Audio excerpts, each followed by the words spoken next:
Hey you guys, so I wanted to make a quick video about moringa and harvesting moringa.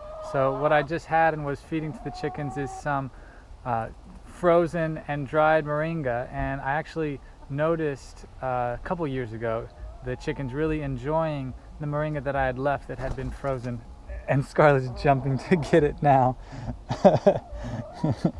So the chickens are kind of what taught me that moringa is still good even though it's been frozen, because we've just been through a freeze. And so a lot of you here in Houston probably have moringa that got toasted because they're all tall and leggy. And so I just wanted to make this video to tell you there might still be some really good food value in it. So go out and harvest it. If you look up there, there's moringa that I brought in. So we already got it rain, and you know, it obviously would have been better to bring it in like I did before the rain. I brought it in right after the freeze, the day after, and let it dry in the garage.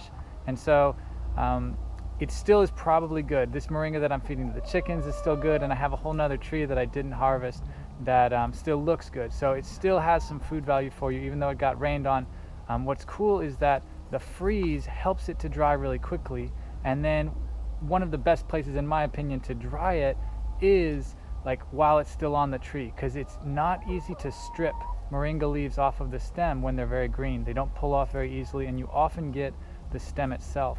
But if you leave it on the tree and let it dry on the tree, then it's really easy. It just comes off like powder, and then you can blenderize it. I use a little Ninja blender, and that's really good because then you can shake it up and get a really good full powder out of it. So just from this moringa behind me and this moringa right up there, I got a gallon of moringa powder just from those two trees. And so I have, for the last year I did it this way as well, and I just think letting the freeze dictate when you do your moringa harvest is a really efficient way to do it, because it's one of those plants where we don't usually eat it green as a vegetable. We eat it as a powder, as a supplement, and as you can see, the chickens have been enjoying it as well. So go out there, check your moringa trees. If it looks green in color, then it's still good. If it looks like it has you know, molded or mildewed, or if it's really sopping wet still, then it's probably not good. But if it was out in the sun, it's probably dried even though it got rained on. So go get it, powder it up, and then you have some food storage for the winter. All right, you guys, I hope you enjoyed this video, and I'll catch y'all next time. Peace. You want to finish off even more? All right, and here is the moringa tree that I did not harvest from.